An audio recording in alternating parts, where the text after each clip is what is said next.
নমস্কার বন্ধুরা, welcome to my channel, যেখানে ভূতের ভয় নিয়ে চলে এসে তোমাদের জন্য আর একটা নতুন রিয়েল হরর স্টোরি।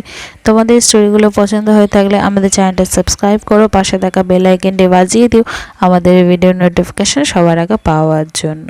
আর অবশ্যই করে লাইক করো, কমেন্ট করে জানিয়ে তোমাদের স্টোরিগুলো কেমন লাগছে।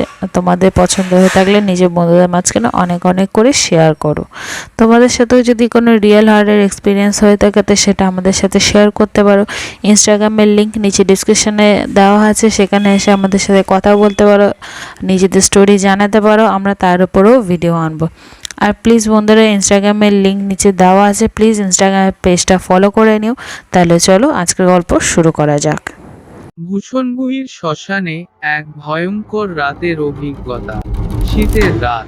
ভূষণগুহির মতো ছোট্ট গ্রাম রাতের অন্ধকারে একেবারে স্তব্ধ হয়ে যায়।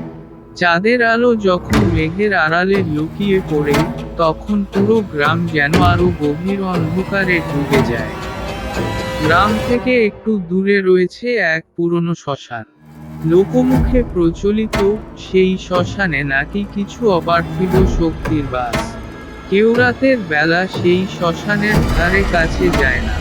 গ্রামের দুই যুবক অর্ণব আর দীপ এই গল্পগুলিকে নিছক গুজব মনে করত।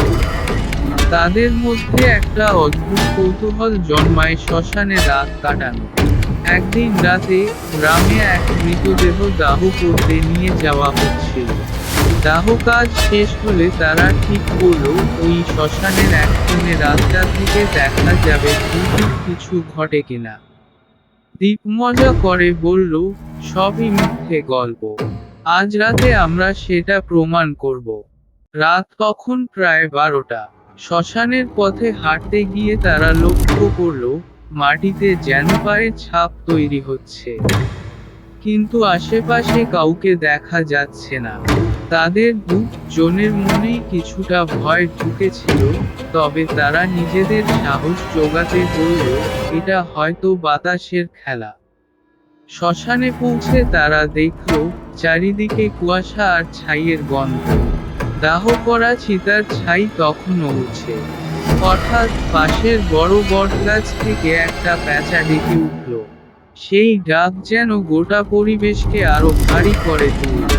শ্মশানের এক কোণে বসে তারা নিজেদের মধ্যে কথা বলছিল। হঠাৎ শ্মশানের অন্য প্রান্ত থেকে একটা অদ্ভুত আওয়াজ ভেসে এলো। সেটা ঠিক মানুষের কান্নার মতো, আবার ভীষণ জোরে।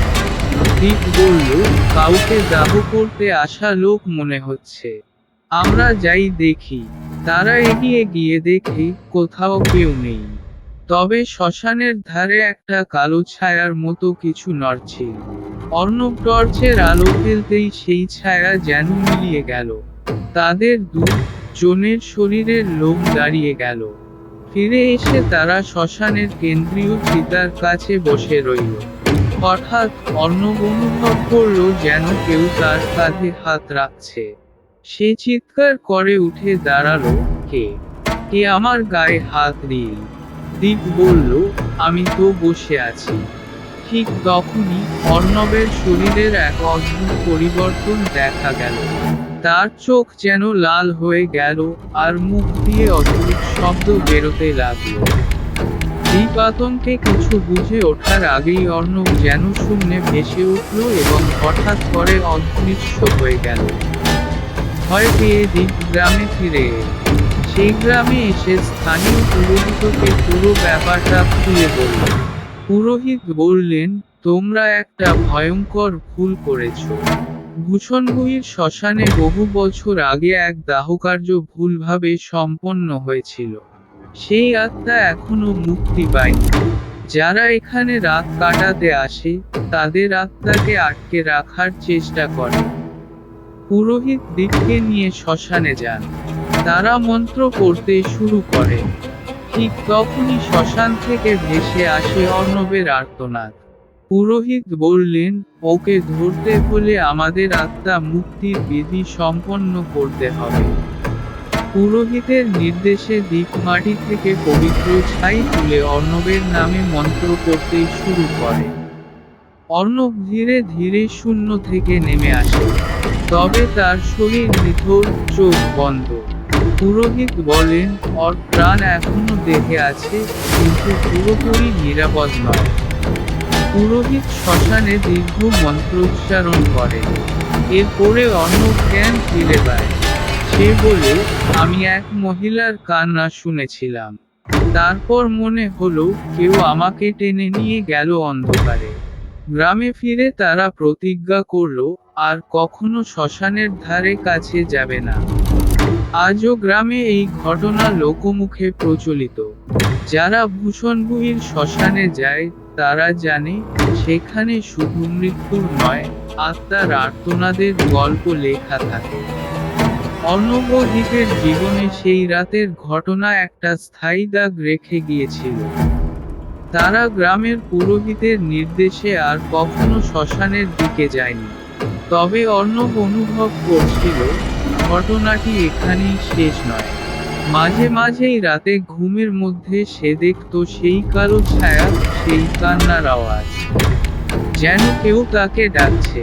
অর্ণবের থেকে আলাদা, দীপও শান্তিতে ছিল না।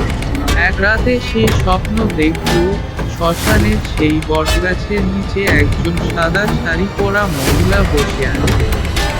তার শরীর যেন অর্ধেক পুড়ে গেছে। দীপকে দেখে সে বলল, তোমাদের অপরাধের শাস্তি এখনো বাকি আছে। অর্ণব আর দীপ দুজনেই বুঝতে পারল, তারা কোনো ভয়ঙ্কর শক্তির রোষের শিকার হয়েছে। তারা পুনরায় পুরোহিতের কাছে গেল। পুরোহিত বললেন, শ্মশানের আত্মা এখনো শান্ত হয়নি।